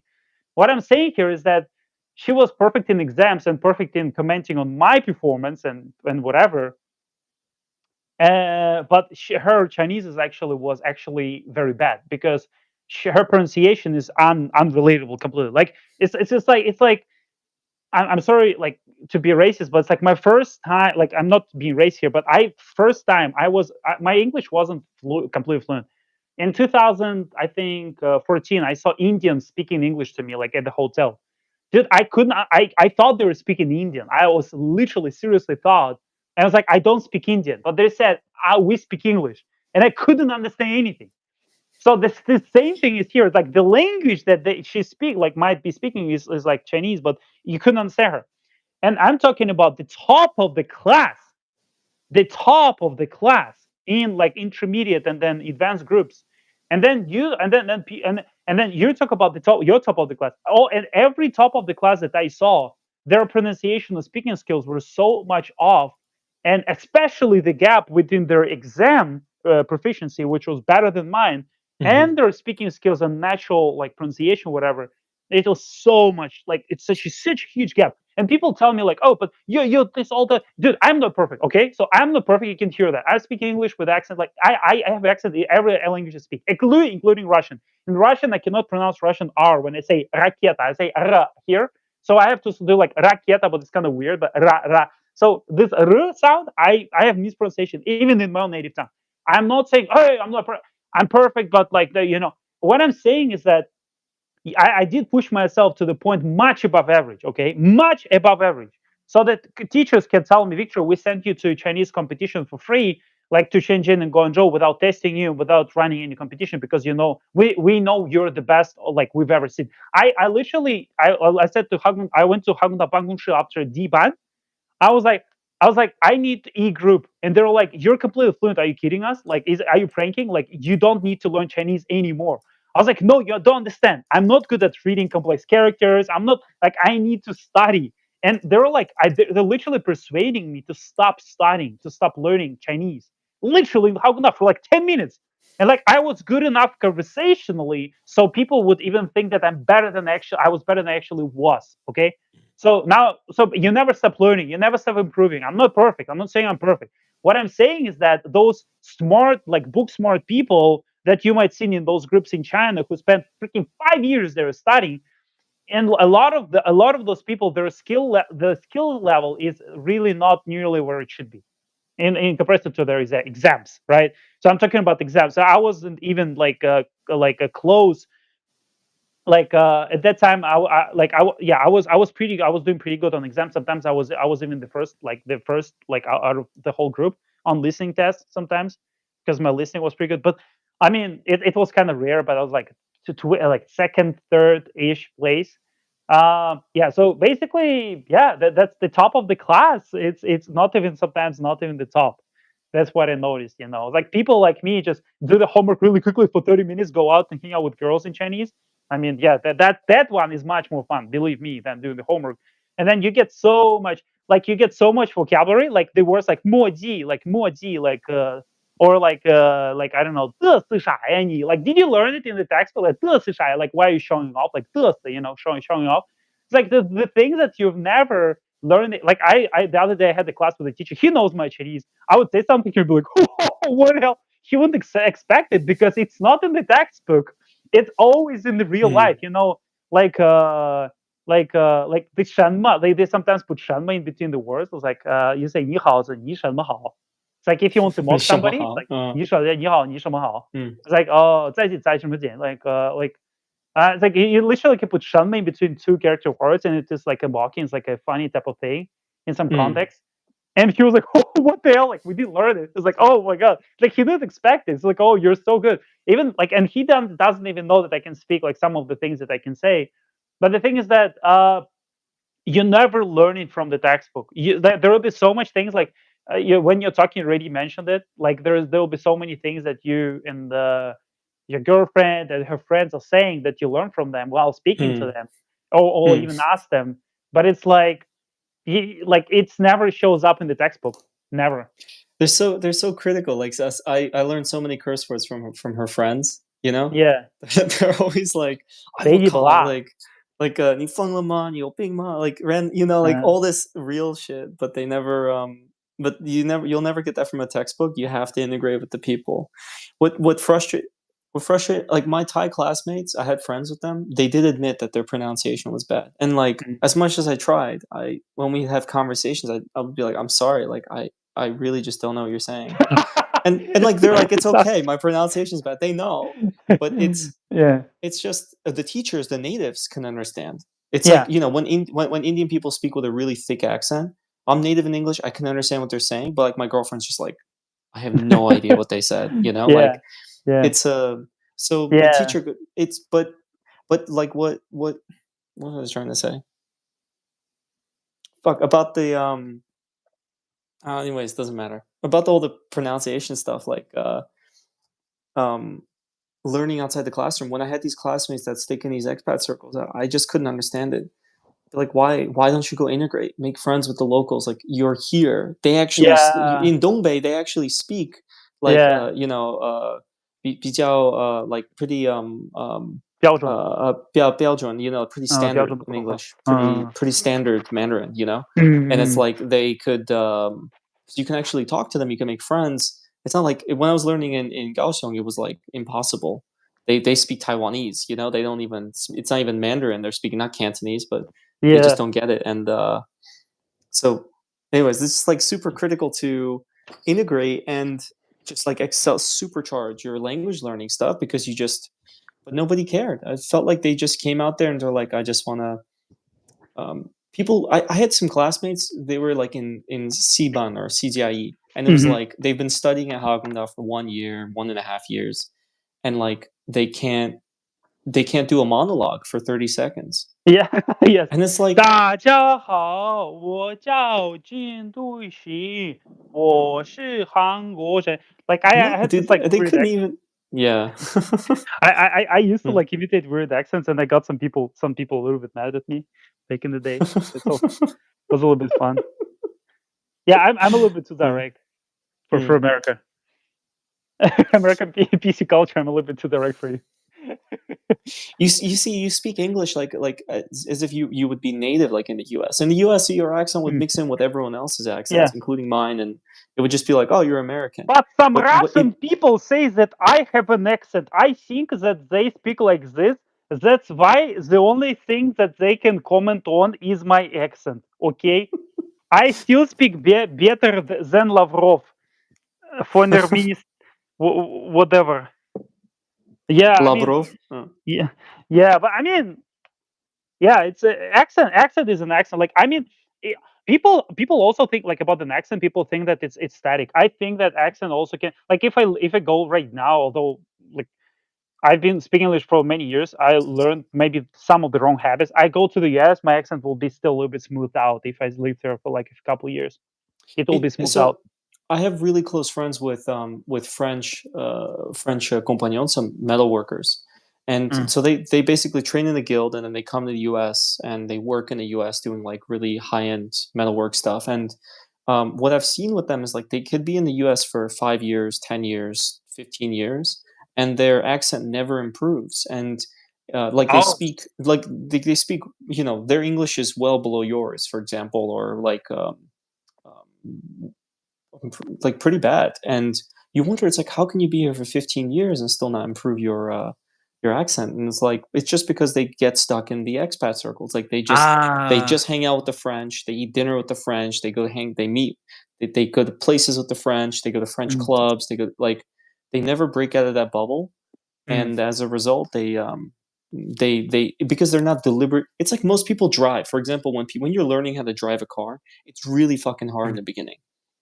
Right? yeah. It's like just even turning, parking, but most people just reach a skill level that they're comfortable with, and then they just stay at that skill level for like 10 fucking years or 20 years or never improve. It's the same with accents. Exactly, exactly. Yeah, it's like because people are like their brain is like a sponge. I mean, Yeah. if you when I speak English now, the reason why I don't really think when I speak is because my brain just accumulated so much information over the years. I think I've read more books in English than in Russian, and it's I mean it's not I mean I still have to think because it's a foreign language. It's like I still have some a little bit of like some of the things that I can't express freely, but the thing is that yeah it's just you become what you consume, sort of speaking. So if you go to a foreign country and if you don't consume the social, like if you don't put yourself into the social circle proactively without waiting for something to happen, you don't need to expect that you will learn the language automatically just by staying in this country, like within the borders of this country, while interacting with like with the experts just like It, you. in fact, I would say most people think that, oh, if you go to China, you'll learn so much faster. But I actually think, no, if you go to China, it's actually harder to learn because now Mm, all of a sudden you're faced with the dilemma, right? This is the yeah, dilemma that I faced, everyone faces, and it's like you forget about it, but it's yeah, like you get there and you're like, what's my priority? Is it to survive or to learn the language? yeah, Because you're like, oh, I have to go to the bank. Do I want to really struggle with doing it by myself with a translator, with a Google yeah, Translate, yeah, or do I want to just lean on the easy card? Oh, and yeah, then the whole time you're like, oh, it's such a new world. I'm like, I'm so confused. I don't know what to do. Yeah. You feel bad. It's like you feel stressed all the time. Like everything is difficult because you have no habits. Even like you're like, how do I even order food? How do I even go to the grocery store, man? Like it's so you're dealing with so much stress. Whereas in your home country, you can just focus on studying because all these other things are habits. Like you never have to think about how do I pay for stuff, how do I buy food, how do I cook, how do I go to sleep. Your family's there. When you go to other countries, it's like it's you have all of the incentives to lean on the expat circle because it's easier, because everything is harder. So I think when people go to foreign countries to learn a language, if they're not like prepared, they'll just fall in the expat circle because it's too Yeah. damn hard, and the expat circle is just Available. too important. Yeah, Availability available. bias. Yeah. They will be chasing you. They'll be chasing you. They'll be like, I went to Thailand. Actually, I came from Thailand yesterday. There were a lot of Indians, man. Like this is a Thai. So I went to Thailand. Like there were so many Indians there, man. So anyways, we bought this in Thailand. So basically one of the things that I noticed is that the circle chases you also. Like you told me a lot of stories about how the circle was chasing you. Like you're like literally, hey, go hang out with us. Hey, how about we do this, do that, and stuff. First day I went to China, I started dating in Chinese first month. What I was doing, I remember I was on a date and I was just joking about some stupid stuff, but I didn't know how to say the word marriage. And I would remember myself on the 中业大街, Mm, 中业大街is like right like we're walking like by the river, and I was just like mhm. translating this word to marry. It's like, and just like to joke about it. The girl was completely like she didn't show any emotions. Like I was trying to joke, like to cringe her out and stuff. Like I started to do some cringe stuff. But the thing is that it was like, and I would just literally like, and I, by the way, I just saw her like on the street. Like, do you know there is a like a Golden Plaza, or like the gold? I forgot how it's called. Like some Jin something. Jinan, the mall? Yeah, that one. Yeah, Just Jinan, in front of it, like 就是 Jinan. it was Mm. raining. I was like holding my umbrella. I was like, 你好, 我学习中文. I was just like saying something to her, and then we would meet like after like a week, and then I would be talking to her, and dude, it was like my weeks in Wow. China. And people ask me like, Victor, how can I speak Chinese like really fast on your program? I'm like, how ready are you to apply all the principles? Because if I were you, I would be going out like crazy. Like I would be just talking to people, and I'm not only talking about dating. I'm also talking about friends. What I did back in the day was that I was just damn, how did I got? I get to I do you know the thing in Haokongda? I'm not sure when you were there whether it was existent or not, but I went to those. Um, it's like a student community related to a hobby. So I went to that student community with different dance. Like I was into dancing, and I went to the student community to dance to talk to people. Everybody was Chinese. Everybody. Like everybody, and then Wow. I would go there, and then some of my friends, I don't remember how I went there. Oh yeah, somebody said, oh, there is a free competition in the dancing studio, so if you dance well they accept you as a free student. Normally you would pay, not very cheap Wow. for a student. And I went there, I danced in front of like 20 people, and it was pretty good. But even if I look at it now, the dance was pretty good. Like although most of my dance was pretty cringy, but that dance was like, oh wow.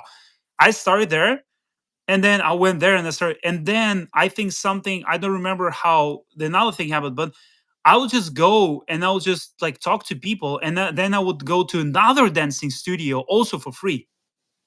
So I was going to two dance studios for free, training with the best dancers in Harbin. By the way, good people who Mm. organize events with hundreds of people.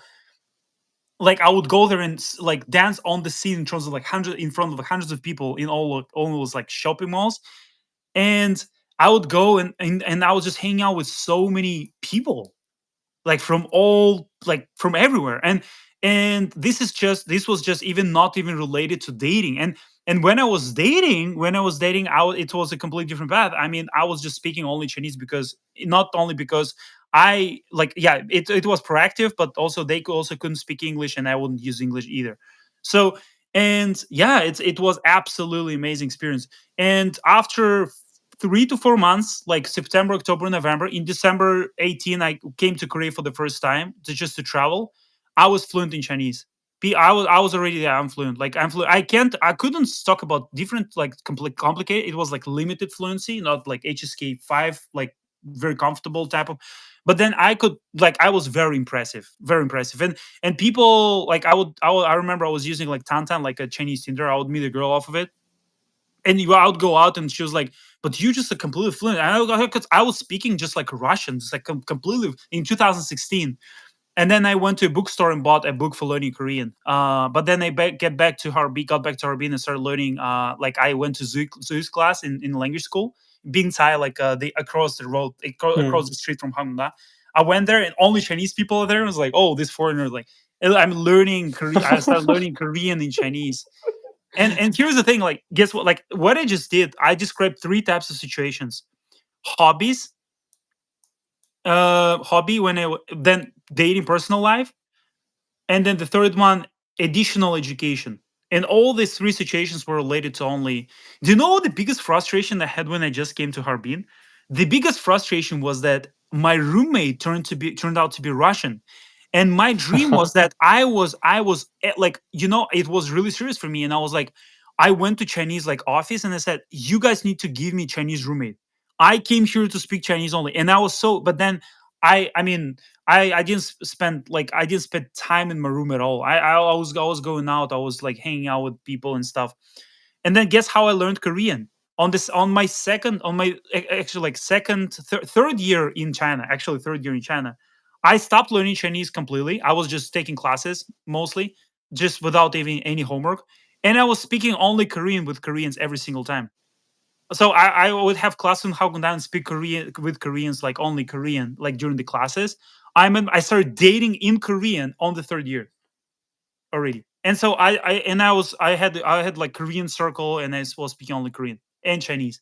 So basically people are like, yeah, it's like yeah, you can push. And also I would throw in some Japanese phrase all of a sudden, or like every once in a while. There are like a couple Japanese people, and then somebody thought that I could speak all three languages at the time, which is not true. I had only some basics of just like some pretty like easy stuff in Japanese. But then this is basically what the story is like. It's not the story of what most people typically go through. Most people just go through a circle.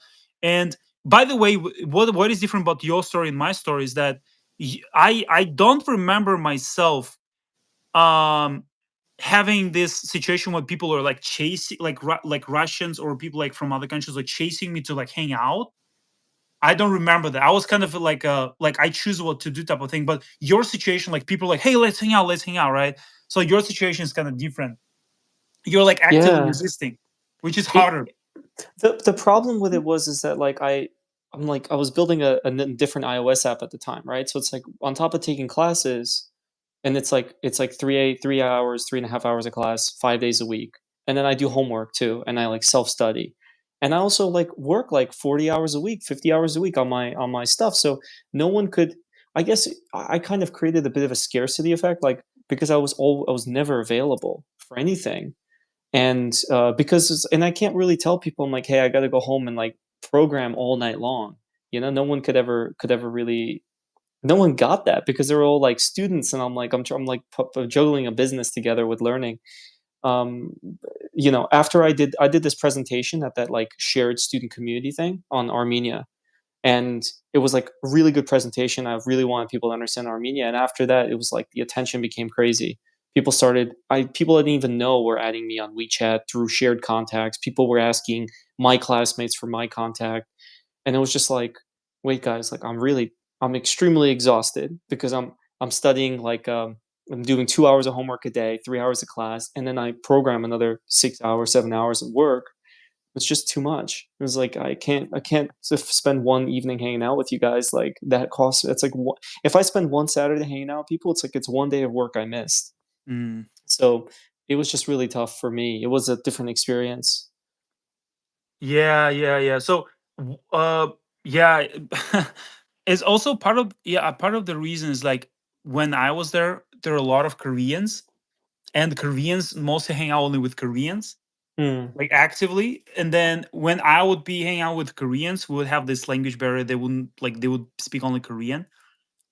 First year, second year, and so basically and with Russians, we didn't have that as many Russians actually in my group, mostly females. And so that's why, and they were like also kind of separate. We would like, yeah, we would greet each other and stuff, but it wouldn't be like, hey, let's gather. But everybody would be so much different in our groups, like from this country, from that, like Thailand, from like Korea, like so different. It would be like very. The situation was the vibe was kind of different, but the thing that I wanted to mention, somebody actually said something that I wanted to respond to here in the comments. Somebody says that may work for your system of learning, but for me, I'm not very good at sitting down and studying. So going out and immersing myself, talking to people is easier to do than to sit down and study, right? How would you respond to that? Especially when it comes to like skills like dieting, when somebody is like wants to lose weight and doesn't want to count calories Yeah. necessarily, or doesn't want to like avoid eating. But like I'll throw like let me help you a little bit. I'll throw a lot of like things. I'm not the type of person who would be able to sit and study. Affirmation number one, negative affirmation. Next one, I'm not the type of person who would be able to not eat sweets every single day. I'm not the type of person. I'm not the type of person that would be.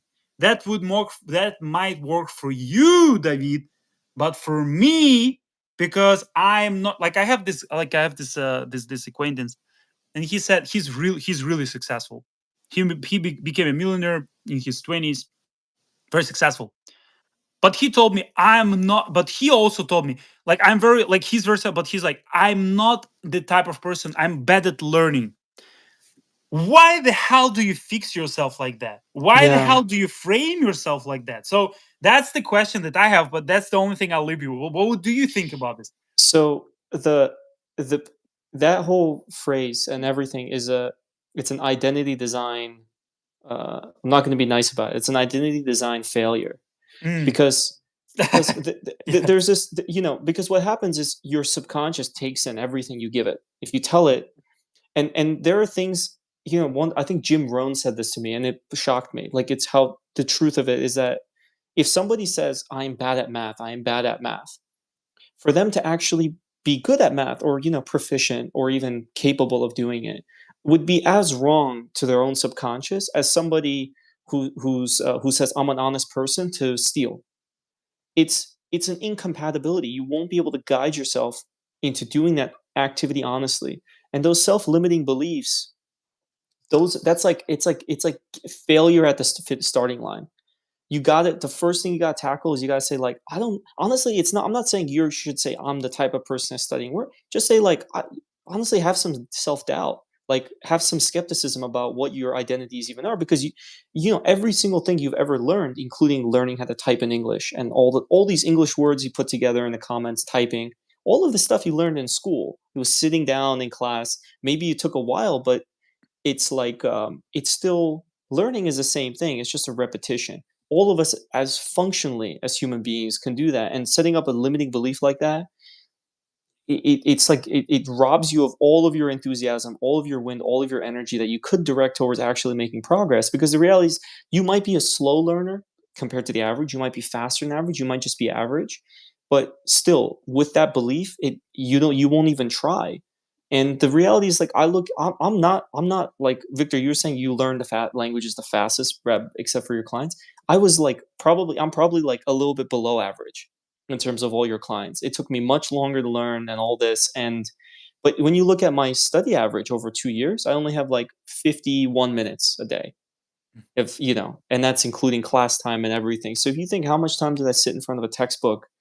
It's like, it's just about the consistency application. And because I was open-minded to the possibility that I'm capable of learning Chinese.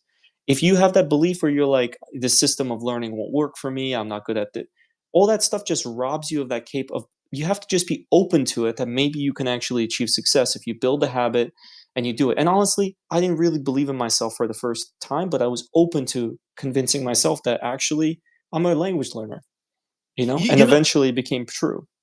you know what I would like to say here. Um the most important thing is your brain is not fixed, because like you said, it's your assumption. I didn't say it, but you said, "Oh, I think I was a little bit of a slow learner." What about now?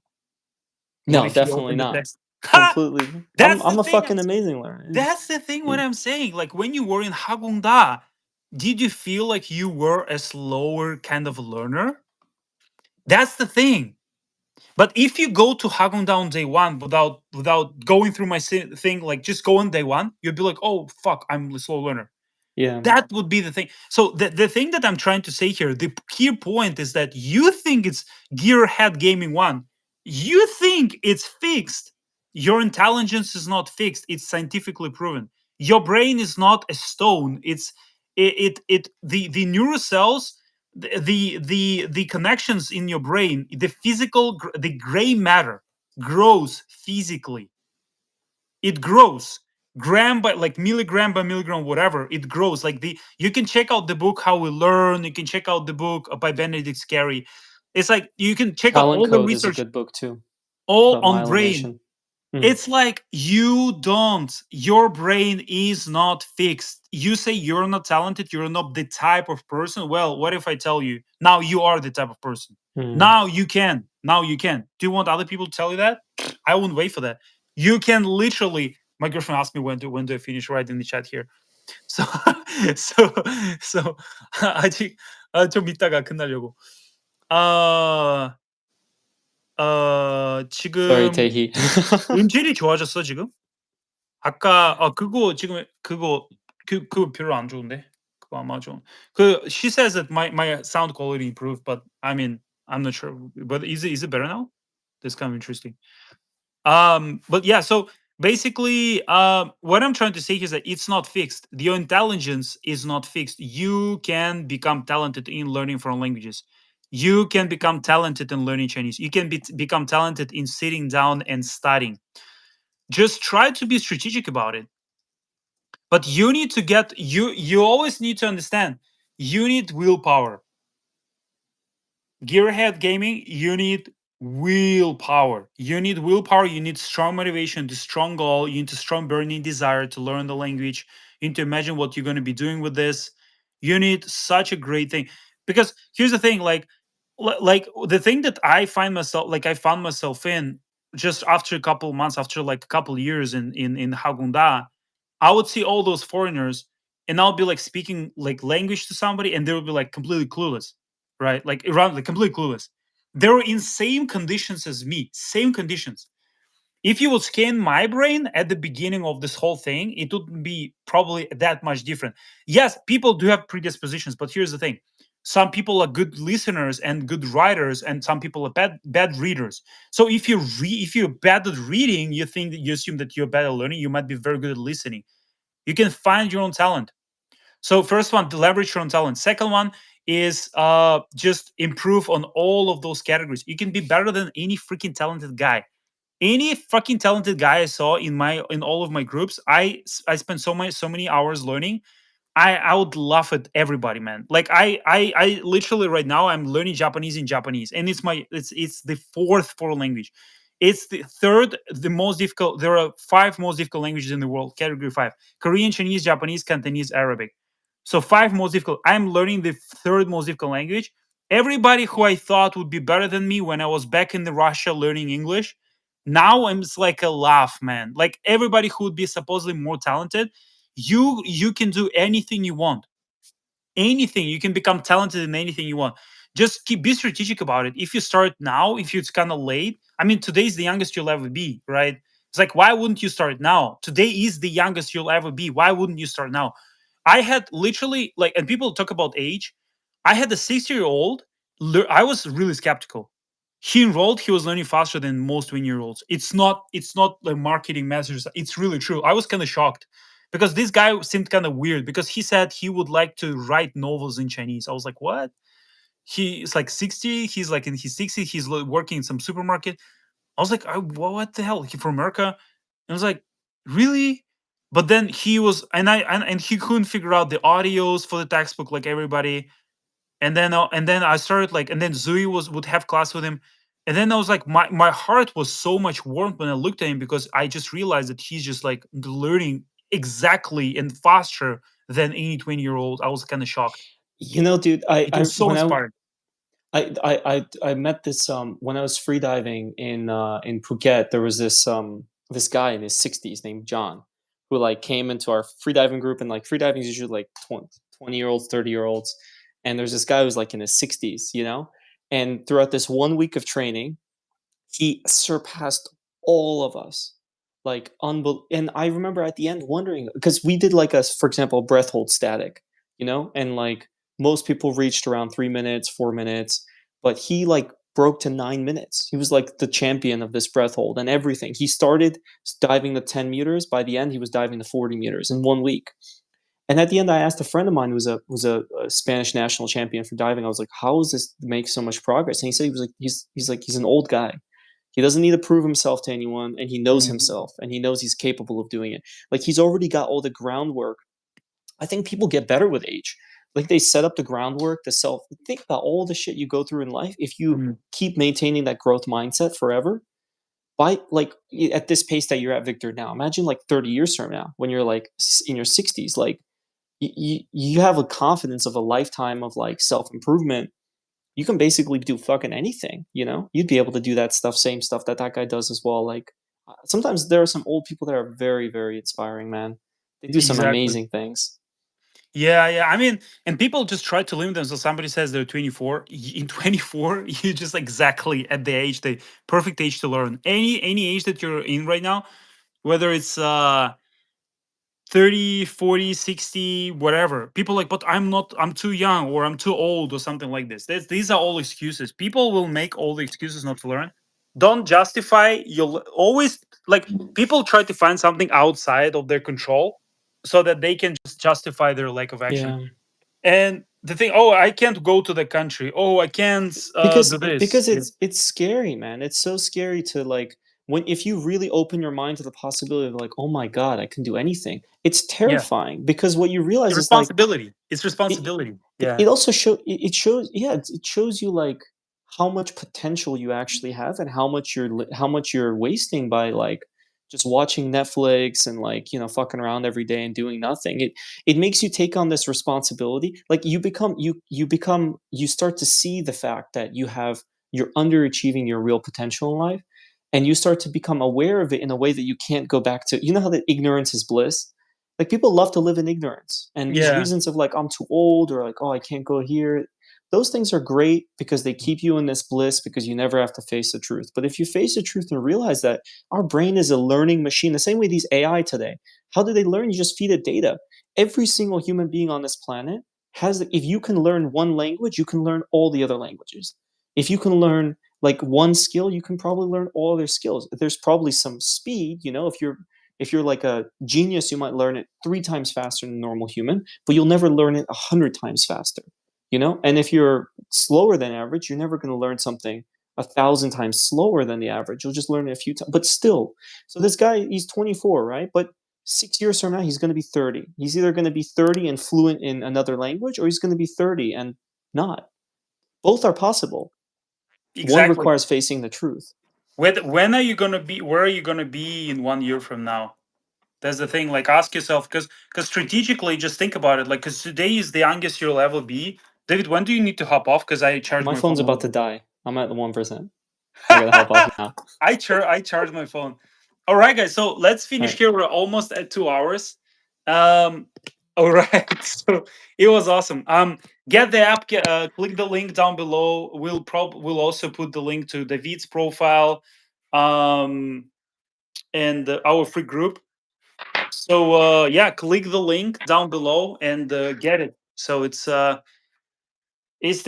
great app. We just talked so much about it. Rewatch the live stream. It's almost 2 hours. It's not only me talking. It's David is shares such a very interesting. He went through really similar things in Harbin. It's very interesting, guys. Like, because you can just basically talk about all the myths. Oh, like you need to go to the country, or if you go to the country, you can learn the language, or learning the language is like natural process of just speaking to people, something like this, right? So these are all myths. So Get the app. You need to build a habit if you're very serious about it. And yeah, we'll talk to you next time. Thank you so much for joining, guys. Take care, guys. Take care. Bye. Bye bye.